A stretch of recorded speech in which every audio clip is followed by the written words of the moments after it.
What's going on, everyone? Today we're breaking down all things about the 2025 Tampa Bay Buccaneers, fresh off their fourth straight NFC South championship, going through if you really should be investing in Bucky Irving as an early round 2 pick in Fantasyland, if Baker Mayfield deserves to be prioritized ahead of fellow pocket passers, which wide receiver to target, all that and much, much more here on today's Fantasy Life show. Of course, I cannot accomplish this alone, though, and accordingly, joining me, we got the rock star himself, Dwain, the Rock McFarland. See what I did there, Dwain, and see what the fantasy community has done to Bucky Irving, all right? I know this guy was a late-round gem last season, helped a lot of people win some championships with that hot stretch, but man, that price is no longer cheap. We're going to have to approach this guy as a legit top 20 overall pick in drafts. Are you buying? I'll read my answer that I wrote down. Yes, yes, yes, yes, yes, yes, yes. All right, so let's move on. Once they got, we move on. Those are all the bullet points. Look, once he took over in week 11, right after the bye, and there is one game I'm going to exclude from there, which is week 14 when he left the game with an injury, 57% of the snaps. So this is a guy that we don't necessarily ever expect to get 70%, right? He's going to be somewhere in that 50 to 60% range, but he got 62% of the rushing attempts, Ian. That's running back one worthy if you go back and historically look at running back one profile. So, yeah, it's not in the range that we see with some people like Chase Brown to end last year, what we've seen in certain times for Jonathan Taylor when he gets all the carries. But still, if you're 55 to 60%, that's still a really good range, especially if you're a player that's as efficient as Bucky Irving. And I think that's the big thing, right? 5.4 yards per carry. That's absolutely elite. That's top 6 running back worthy. If you look at his yards after contact, 4.0, also top 6 running back worthy. 28% missed tackles forced per attempt. That's top 6 worthy. So he just has all these elite underlying traits, and he had a pretty big workload. It's not like he was one of these guys, Ian, that sometimes we see this where it's like, oh, on 100 carries, they did this. Oh, on 150 carries, they did this. They did load Bucky up at the end of the year. I think if there is one thing that you would worry a little bit about with Bucky Irving, and it's not to say he can't grow his role in this area, but it would be the fact that his route participation was at 42%. And that's really in a running back 2 range. But, we can't get every running back to be like top 6 marks across everything. And if you think about it, the thing that Rachaad White really does well, right, as much as we may not like him as a rusher, is he's good on pass downs. Like, he is a good receiver. He's shown that he can really do that. So I don't know that they're going to completely eliminate Rachaad White from that receiving role, at least not this year. Maybe it's another year away from Bucky totally taking over. But we also can't rule it out that they do give him more. And the good thing for Bucky is this. He still had a 12% target share, Ian. So when he was on the field, they were prioritizing getting him the ball. Most of that stuff's all behind the line of scrimmage, doing things with the screen game, getting him out into space. And you know what Bucky's like in space. It's like, make that first dude miss, man, and just get downhill, gather some yards. 1.63 yards per route run. That is also top 6 worthy. That is elite for a running back. So I'm buying it. I think he could still have to share the passing downs, but even if he's 55, 60% of the rushing workload and 40%, of the routes, I still think he's got the upside to give you a mid-range running back 1 performance. And if, things just happen to really work out his way and they're like, man, we just can't have Bucky off the field, well, then you're looking at a guy that has top 3 upside. So I really do like Bucky Irving. I think that he's very similar to Achane. I think he's not quite Jahmyr Gibbs, but right there in that same kind of range of player and getting him more towards the end of round 2 in most drafts right now. So I absolutely love him. Only finished RB19 overall last year, but if you do look at that second half split after their week 11 bye, I believe it was, you do see the takeover, rose up to RB12 in PPR points per game and was able to put forward a top 18 utilization score, aka Dwain's fancy dancy metric that again is kind of your one-stop shop for all things utilization. So again, we are putting a little bit, I guess, more emphasis on him needing to be one of the more efficient running backs, Dwain, because we're not expecting 300 plus carries or 75 receptions or anything, but man, we got the league's 4th ranked, reigning scoring offense, I should say. They're returning every single starter. We only have Rachaad White and Sean Tucker as backfield competition. Everything we've heard so far seems to indicate we're going to see that new and improved, I guess, second half role persist into 2025. So again, I have Bucky ranked as the top 12 running back. All of our Fantasy Life drafters do.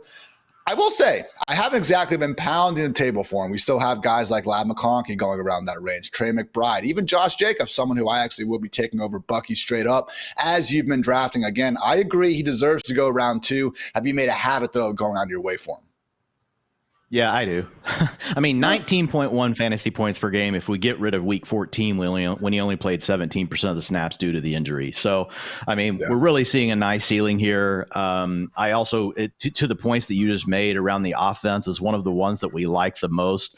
I mean, I've got him projected for like the ninth most projected touchdowns, 42 on the season. They're at 9.5 wins. That ranks 10th across all the Vegas odds. So, also looking at Josh Grizzard, like, a little bit of concern there, right? We're moving on from Liam Cohen. But at the same time, this is a guy, he was the pass coordinator for the team last year.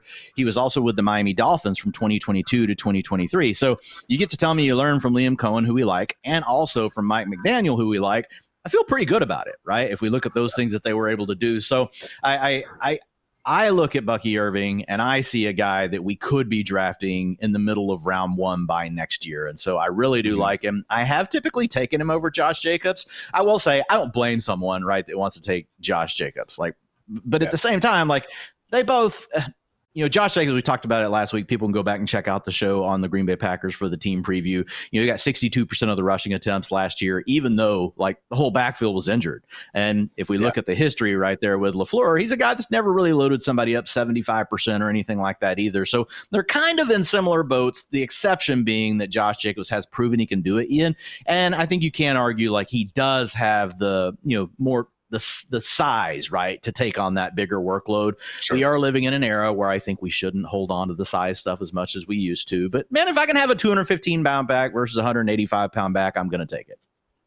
Size matters. You heard it from Dwain McFarland himself over here. But yeah, so with Bucky, it's one of these things where I've almost laughed at the idea of, the Liam Cohen influence on Bucky last year. Because take one look at his highlights and you're seeing this dude reversing field, breaking 3 or 4 tackles along the way. I mean, some of the highlights he put on that Saints game in particular, absolutely wild stuff. So again, did Liam put him in good positions to succeed? Sure. But man, the Jimmies and Joes in this Buccaneers offense really are special. And again, I don't want to take away from them at all. As I did say, though, every single starter is returning from this group. So again, Dwain, we're on the same page. Bucky as the running back, y'all. Rashad White, though, someone that goes alongside guys like Ray Davis, Tyler Algier, that pure handcuff tier where, hey, maybe he does have a bigger role. That said, maybe Sean Tucker could actually take a bigger step forward. Didn't see a ton of Sean Tucker, but if you do move that, I guess carry threshold low enough, number 1 explosive run play rate last year and number 1 in yards per route run. I know one of the more interesting things Matthew Berry said, and his most interesting things he learned at the Combine article,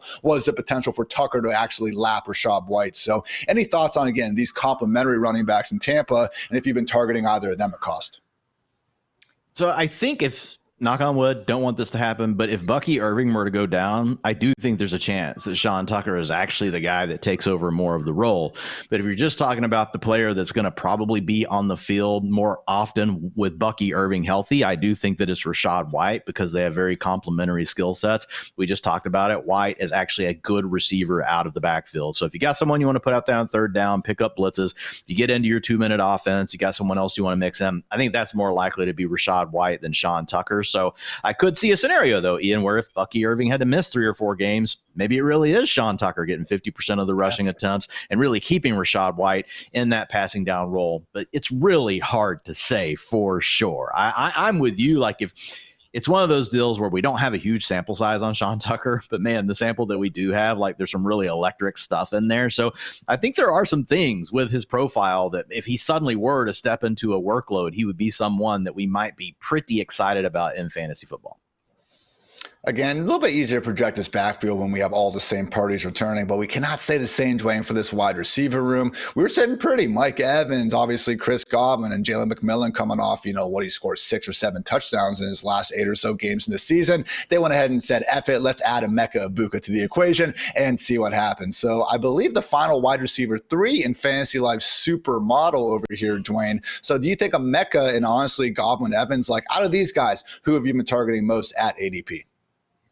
I still like drafting all these players, right? You're getting the age discount on Mike Evans. It feels like we've been getting that for like 2 or 3 years now. So right. He goes in the middle to late round 3, which I'm fine with. And then Chris Godwin, because of the news that, maybe he'll be ready for week 1. We haven't really gotten a for sure answer on that. He's falling a little bit in drafts. So he's more of like a round 5, round 6 pick, which I'm fine with. And then if you look at Emeka Egbuka, because he's playing on a team that has these other 2 guys, like we're getting him later in drafts where he's one of these guys going in like right round 8 or 9. So I'm actually really good with all of them. The one that I have drafted the most, I mean, is Emeka Egbuka. And I just think you kind of get to that sweet spot in the draft where it's like, man, we got the rookies. They're all about to be gone. If I want to look at the one that I like the most as far as the profile, and if things just went right for Emeka Egbuka, like I do think that he could really be someone that's a difference maker in fantasy football down the stretch. If we look at his supermodel rating, it was an 84,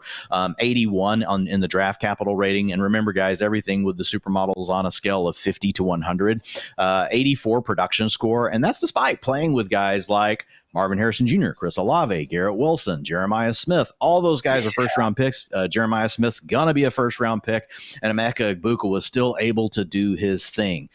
So when I look at that, 27% targets per route run in against man coverage, 26% targets per route run against zone. So this is a guy that can really do both things, like whatever you want him to do. The only knock I would say on him that's kind of a limiter potentially to his game, and this is something that we also saw with Jackson Smith and Jigba, only 12% of his targets were 20-plus yards down the field. So there's a little bit of a concern that he's maybe just really more of a fit in an exact kind of role, either playing Z or slot, working underneath. The challenge there could be Chris Godwin does a lot of those things. So how does that work out between those two guys? But I'll tell you this, I can see Emeka Egbuka being good enough that this team just decides we're going to run 11 personnel 80-85% of the time. And at that point, it won't really matter because this is also a team that doesn't really run Mike Evans out there at the normal wide receiver one rate. They like to give Mike some reps off. They do the same thing for Godwin. So I think we could see a pretty even rotation. But just real quick for folks, like you're hearing Supermodel, if it's first time for you to hear about it, it's a predictive tool that we've built that's based on the things that matter most for scoring future fantasy points. And we look at the profile of the player at the college level. And if you look at the comps for Emeka Egbuka over their first 3 seasons, 13% went on to be top 6 wide receivers in fantasy football, 19%. So basically 1 in 5 turned into top 12 performers at the position. This is where it gets really good. 56% of them went on to be top 24 players, Ian. And then 70% of them went on to be at least wide receiver 3, so top 36. So really good hit rates across the board for Egbuka. I do think there's a lot of outs. You got the age with Evans, you got Godwin coming back from the injury, or you could just have an offense that goes nuclear. With Baker Mayfield these last 2 years, this has been a really good offense. So I feel like there's a lot of different ways for Emeka Egbuka to pay off. And the beauty is he's just not super expensive right now in drafts. He is affordable. Having watched basically every single catch and game of Egbuka's career as a longtime Columbus, Ohio native here, I can say that I'm not worried about Jalen McMillan necessarily, because you do watch, if there were 2 guys on this offense last year who benefited from Liam Cohen, they were Jalen McMillan and Rashad White. I mean, some of the catches they had, the Tucker Kraft variety, Dwain, were just absolutely no one was even around these dudes by the time they got the football in their hands. So again, not so worried about that. I will say with Emeka, my comp for him, Gen Z Robert Woods. I mean that in a very good way. We saw some years he had in that Sean McVay offense. Thanks, man. I like it too. Again, dog as a blocker, put on some of the Michigan State film. You can even hand him the ball sometimes.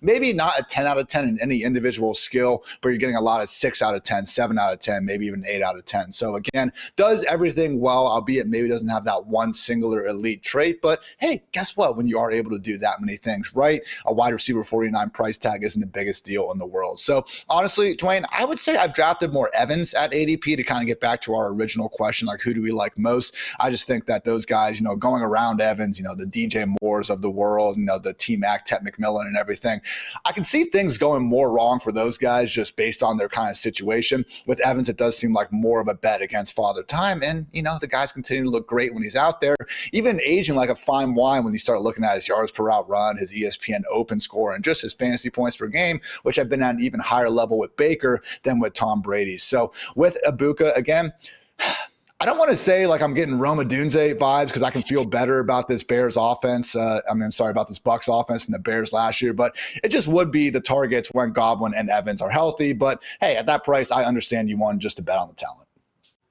Yeah, and I mean, look, it's not just what we saw with Rome last year. We saw the same thing with JSN the year before. So I think you have like a legit concern.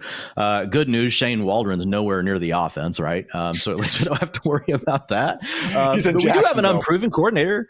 Yeah, we have an unproven coordinator. So Yeah, there are questions. Here's what I'm going to say, though.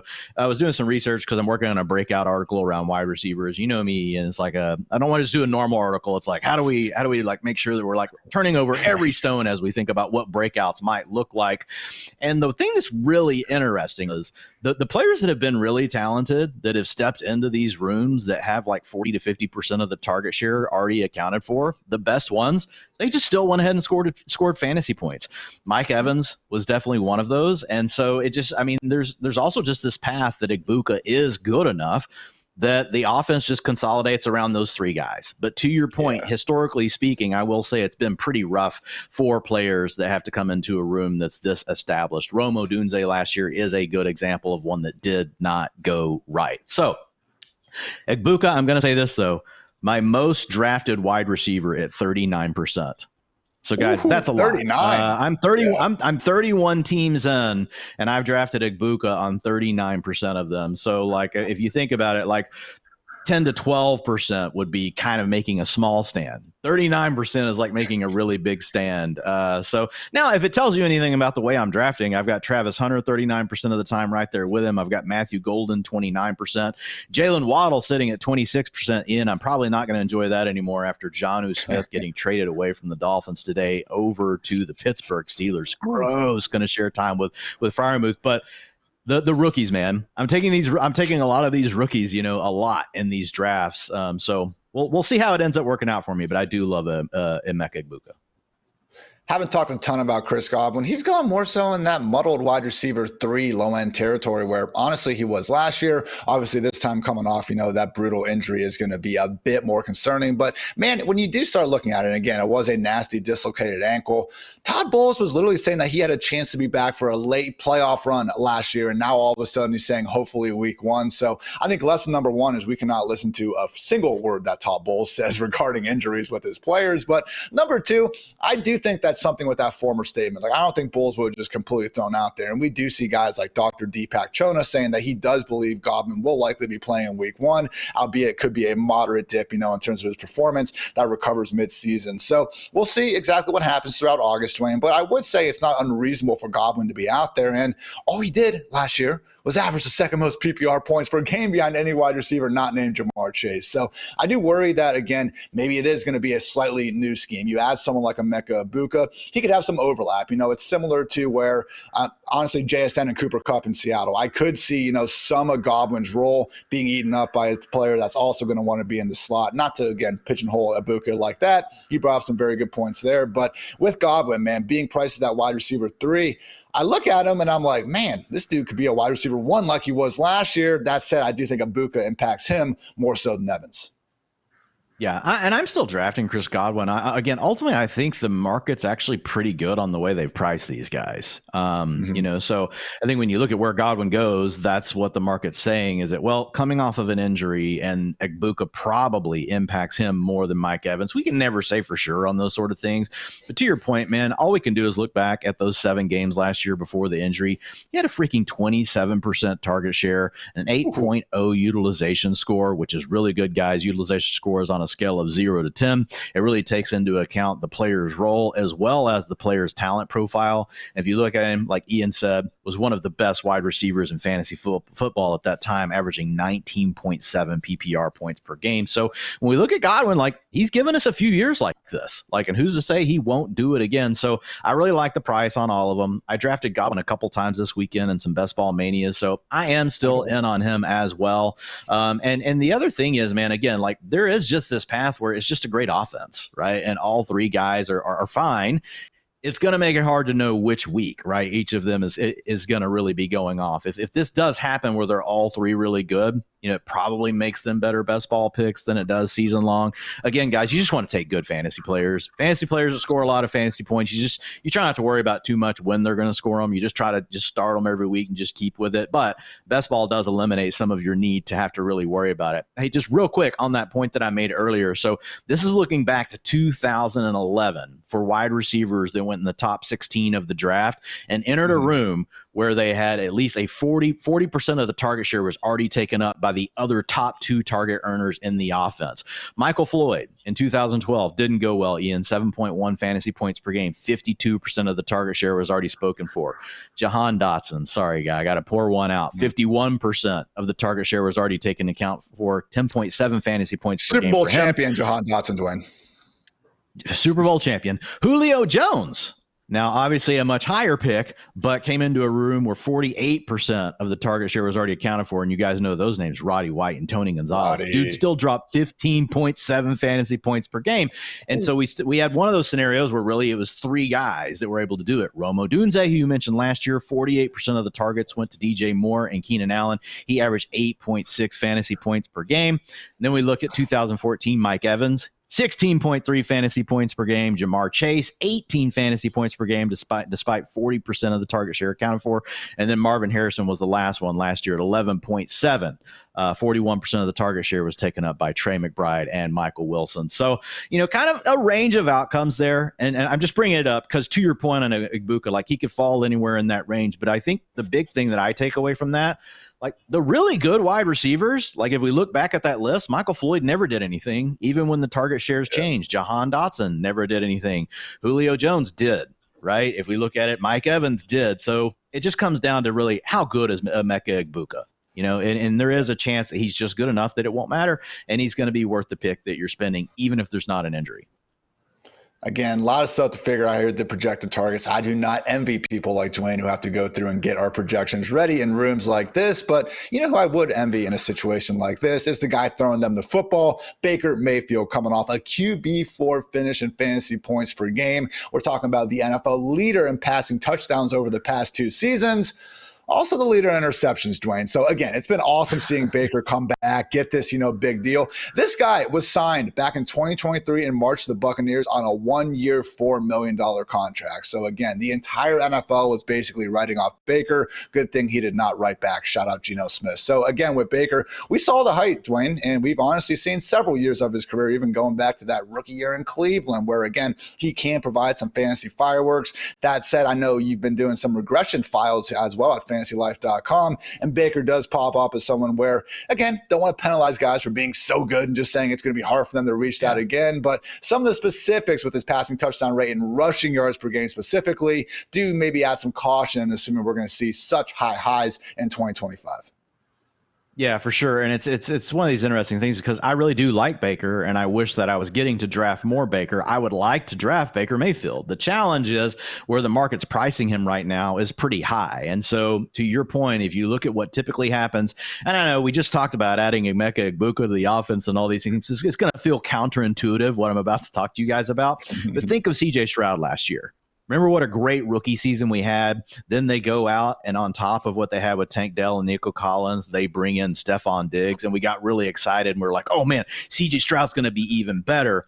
That's kind of the corollary here, right? And again, there's a lot of examples we could go back to, but that's one that's in very recent memory and how high we pushed C.J. Stroud up draft boards last year. But to your point, if you look at Baker's passing touchdowns per attempt, 7.2% last year. His career is 5%. So even though they added Emeka Egbuka, that number's probably coming down, Ian. So passing touchdowns per game, just to kind of put it in a number people more easily understand, 2.4 versus 1.6 for his career. So we're not saying it'll be 1.6, but I mean, 2.6 is a lot to be throwing per game. If you look at his passing yards per attempt, career high as well, 7.9 versus his career average of 7.3. Passing yards per game, 265 versus 234 for his career. And again, this 234 includes the 265 from last year. So we're actually pulling up his career average. Yeah. And then the other really big one, man, was rushing yards per game. And the light just came on for Baker as a scrambler, just deciding, hey, I'm going to go get these first down with my legs. And I'm not saying this is going away this year, but man, it was a major spike. 22 yards per game last year as a rusher versus his career sitting at an 11. So when you put all those things together, he literally hit career highs across the board. Maybe he could keep a couple of them up, but it's very unlikely that he keeps all of those things up. The other challenge, Ian, is the fact that if you look at his range of outcomes, right, and using our floor ceiling logic over at Fantasy Life, floor is 15.1 fantasy points. 18.2 is his median projection. It's really good, guys. 22.6 is his ceiling, which is also good. We're looking for guys that are over that 22 mark. Here's the challenge, though. Baker goes in round 8 of your fantasy draft. Brock Purdy's ceiling is 22.7, the same as Baker's. He goes a round later. Caleb Williams, more of a boom bust prospect, Ian, for sure. So if you're trying to account here, okay, I care more about the median and the ceiling, Dwain. Fine, you're taking Baker, but you're getting him in round 10. You're getting him 2 rounds later. His ceiling is 23.4, so it's higher than Baker's. Dak, 22.4 ceiling, round 4. Okay, that's 0.2 less than Baker's, and you're getting him 2 rounds later. Drake May's also right there. And finally, Trevor Lawrence going in round 12, 22.9 ceiling in our range of outcomes model versus Baker. So right there in that same range, he goes in round 12. And that's the big challenge, guys. It's just how priced up Baker is. I wish I could get Baker in round 10, and I would love it, but you can't right now. You even mentioned Jordan Love and Justin Herbert, 2 guys who are also going rounds later. And I've also posted top 5 fantasy seasons, during their respective short careers. So I'm with you. We both have, Baker ranked as a top 8 quarterback. Basically, everyone does. It's that opportunity cost of spending that when, again, we have so many other guys beyond him. So as we've kind of gone through these team previews, Dwayne, I feel like we're on the same page with quarterbacks. Really has been more of a first or last mindset. If you want to go ahead and get one of those high-end dual threat aliens at the top, be my guest. If not, though, really haven't been making a habit of reaching on guys like Baker when, again, so many other solid names are behind him. So happy you did shout out the scrambling, though. I mean, my God, one of the best plays of the season as he's stiff-arming. I think it was Nick Bosa, still manages to get it off. I mean, the dude's always, I think had that chip on his shoulder as a rusher. It was fun to see it, really lead to more production than usual last year. So last guy in this offense, though, that we did want to talk about, Cade Otton, the reigning tight end 1. I mean, not overall, but he was able to go ahead and post top 12 numbers last year. That said, before that, we're talking about tight end 24 and tight end 28. We did see a ceiling, Dwayne, like hilariously, not funny because they were injured, but Mike Evans and Chris Godwin missed, a 4-game stretch together last year while Evans had the hammy. Godwin was obviously out for the season. Between weeks 7 through 10 last season, it is the off-season time for arbitrary cutoffs, Cade Otton was the tight end 1, averaging 19.1 PPR points per game. I think he was even like a top 5 player overall. So we've seen that this guy can put up legit elite fantasy numbers when given the opportunity, but man, you add another player in Emeka Egbuka. You take away a Liam Cohen from the equation.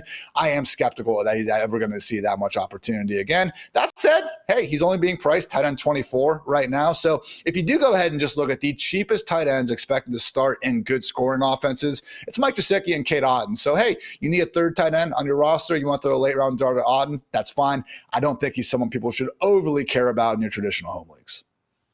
Yeah, best ball's it. And you're taking him as your tight end 2 or your tight end 3. I'm even going to call that stretch a fugazi, right? I think if you had to run that stretch multiple times without those other weapons and teams finally decided, well, we're going to take away Cade Otton, they could, right?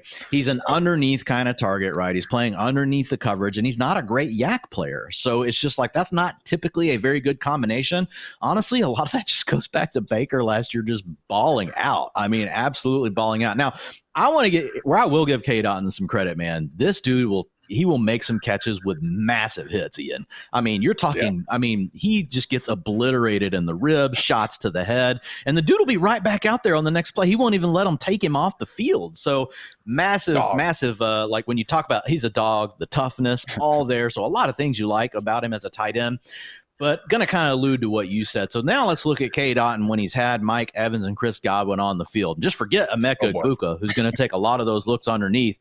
Over the last 2 years, so I just did it with Baker, okay? The last 2 years with Baker Mayfield plus Chris Godwin and Mike Evans on the field, a 13% target share and a 0.82 yards per route run. So in the version of the offense that we're anticipating, it's not going to be good for Cade Otton, right? Basically, you're just hoping like if you draft him as your 3rd tight end on an underdog team or on a DraftKings best ball team, you're just hoping he scores a touchdown, a couple times and comes through when your other tight end's not going off, but not someone, to your point, Ian, you're going to mess with in managed leagues. Which, hey, maybe we'll need to stream that, when bye weeks fall the way they do later in the year. But yeah, for right now, not going to worry too much about Mr. Otton. That does take us to the win total, Dwain. Resting at 9.5, again, for a team that has won the NFC South in 4 consecutive years. Honestly, I'm going to take the over here. I do think there's enough offensive continuity, aka everyone except Liam Cohen, with a defense that has remained good, mostly because this team continues to draft as well as anyone out there, to believe that they can keep on keeping on and at least get double-digit wins here. I will say if there's a bigger contender in the rest of their division, maybe I'd be a bit more worried. But man, Saints look like they're going to be vying for the worst record in the league. Maybe the Panthers, maybe the Falcons could take a step forward, but that's tied to quarterbacks who are young and haven't exactly proven all that much over the course of a whole season. Still very much think the Buccaneers are the class of this division, and accordingly, give me over 9.5 wins. What say you? Yeah, I'm over as well. We've talked about the offense the whole time. Obviously, it could be one of the best in the league. It's the defense, though, and I think this is where you do have to also give some credit, right, to Todd Bowles. He knows what he's doing on the defensive side of the ball. But in today's NFL, Ian, where over the last 3 years, the passing game, right, an average NFL team's throwing for 215 yards per game, and a big part of that is because defenses are playing so deep. And so, what's it doing? It's inviting offenses to run the ball, and a lot of the best offenses right now are the ones that are running a more balanced offense, gashing you in the run, and then that really forces teams to finally kind of come up in the box, and then that can open up some things down the field. And the Bucs are one of these defenses that are just built to they can leave everyone back. When you have Vita Vea sitting up front, right, and you've got Kalijah Cansey, who was your first-round pick in 2023, and they continue to invest into that in 2022. Or in 2022, they had drafted Logan Hall. They took another guy this year in round 5. Like, they just have they have a defensive front, like, that can allow you to still play the run without sacrificing in the pass game. Because they don't necessarily have the best corners, but McCollum was a guy that really came on last year. And then if you look at Jamel Dean, we know when he's healthy, he is really a good player. And they drafted Benjamin Morris in round 2 this year. So I think with the coordinator or head coach that they have, plus the defense and stylistically the way it fits with the way the league's playing right now, I'm with you. I'll take the over on the Bucs. It's tight, like if you look at their wins over the last 3 years, but I do think they hit the over on 9.5.